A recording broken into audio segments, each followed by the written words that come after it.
hindi pa masyadong seryoso ang post ko ngayon, ano? Pero totoo, may kinalaman po ito sa filter. Yung mga taong gumagamit ng filter. Ako po gumagamit din po ako ng filter, pero hindi naman overacting ng filter. Alam mo na. Pero kanya-kanya yan eh. Wala naman po masamang gumamit ng filter, kaya hindi dapat pinabash yung mga gumagamit nito. Kung yun ang kaligayahan ng tao, it's only fair that you leave them alone. Okay lang kung barkada ka, gusto mong tuksuhin. Pero at least yung filter, totoong tao pa rin pag walang filter. I mean, siguro, lesser ang beauty, pero siya pa rin yun. Kaysa naman yung todo paggawa ng muka, lahat fake. Alam niyo yun, yung overacting, hindi marunong mag-adjust sa, yung hindi na, ibig ko sabihin ho, yung parang inimbalsa mo na. Yung iba kasi magaganda naman, bata pa. Ewan ko kung bakit nauso yan. Paggawa ng mukha, kahit na ang ganda-ganda na. Maintindihan ko kung yun ang iyong profesyon. I mean, if I'm talking about yung mga doctors who are supposed to help people to make them look better, look good, fix the problem, fix the nose, okay lang po yun kasi they have to set an example kasi sila yung doktor eh. Eh kung ang pangit ng doktor mo tapos yun doon ka magpapagawa, paano naman yun? Hindi ba kaduda-duda na? Di siya normal yun sa doktor na gumagawa niyan. Mga plastic surgeon, ganyan. Yung mga gumagawa ng paraan para luminis ang iyong mukha, mawalan ka ng wrinkles, wala pong masama doon.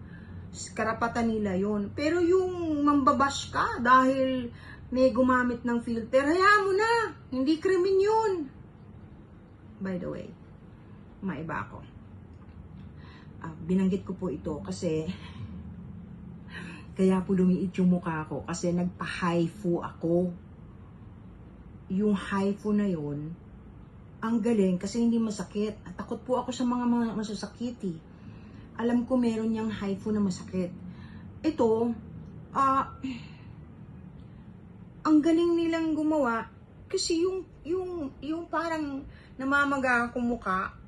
Ito po wala po itong filter na pangpaliit na mukha. Ito na po talaga yung mukha ko. Yung shape po ng mukha ko. Pero dati po yan parang siopaw.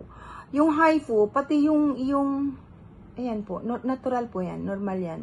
Pati po yung leeg ko, tsaka yung double chin. Nakatulong na gusto.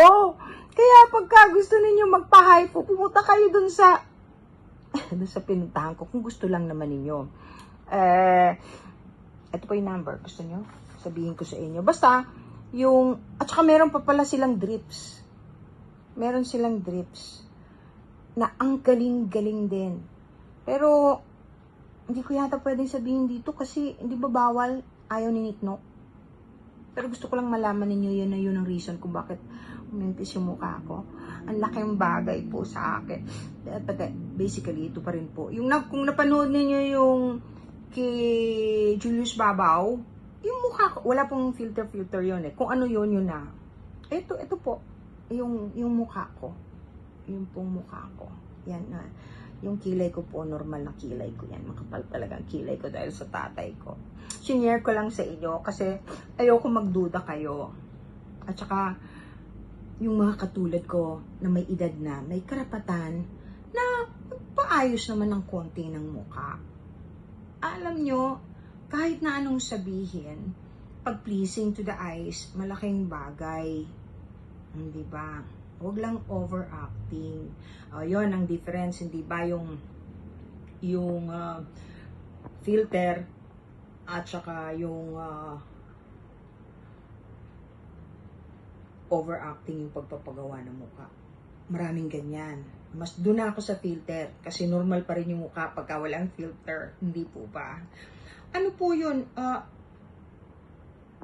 Naku, ano na lang ninyo po ako, message nyo na lang ako kung gusto nyong malaman kasi mura sa kanila, mga doktor talaga, ang pangalan ng Skin Drip, yun ang alam ko. PM nyo ako, bigay ko sa inyo yung kung saan pupunta. Okay, hindi po ako binayaran to advertise this, talaga lang na-impress ako kasi hindi masakit. Ayoko talaga masakit. Tsaka yun, nag-umimpis yung face ko. Mag-ingat kayo doon sa mga scammers, ha? Kasi yung scammer talaga ginamit yung pangalan ko, ginagamit yung profile ko. Titingnan nyo palagi kung ilan ang followers. Susme, wag kayong maniniwala kung ang follower niya ay less than 10,000 and most of them are my followers na akala ako yun. Tingnan nyo po yung profile ko dito. Kailangan po lagpas ng 300 man lang. 300,000, hindi 300,000. 300,000 dapat lagpas ang followers. Ang tatamad naman ng mga taong yan, kailangan bang manloko para lang magkapera? Ba't hindi ka na lang magbanat ng buto? Ang sama naman ng ganyan, magaling ka naman sa computer yata, di gamitin nyo na lang sa mag-apply kayo.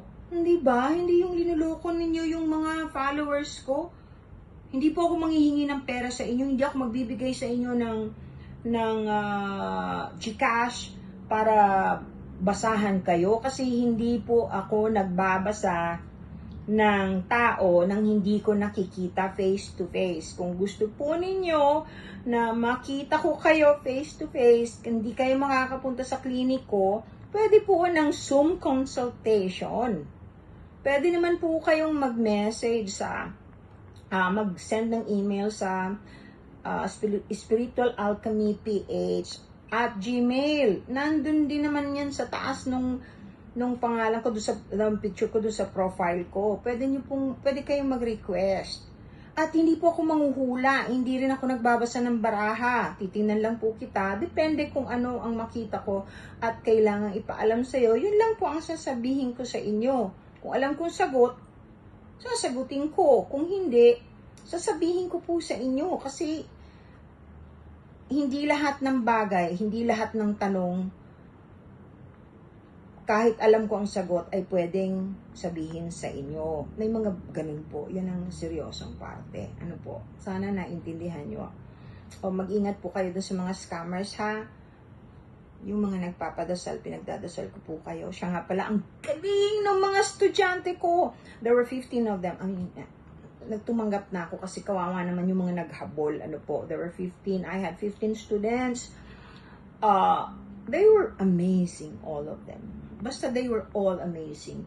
But out of the 15, 12 of which are really great.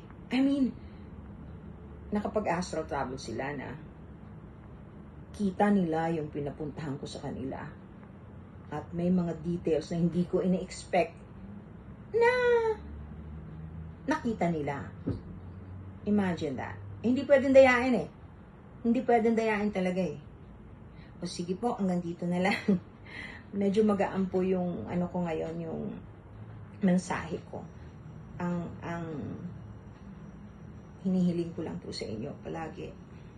Huwag palaging galit. Tsaka palaging magdasal. Wala naman po mawawala.